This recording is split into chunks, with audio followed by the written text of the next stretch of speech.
episode, we are delving into the intricate work of Tayside knot. So this is again a good addition to your armamentarium. That is, so again same step, half reef knot. So the red thread is the long thread. So all the vines are on the long thread.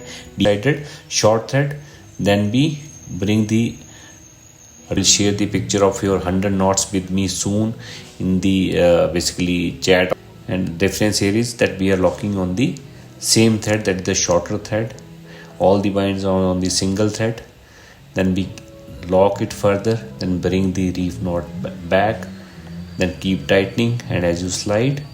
And if you want to take additional suture, then keep this left hand Maryland. So friends, that brings us to the end of this embrace the journey and become the skilled surgeon you aspire to and precision.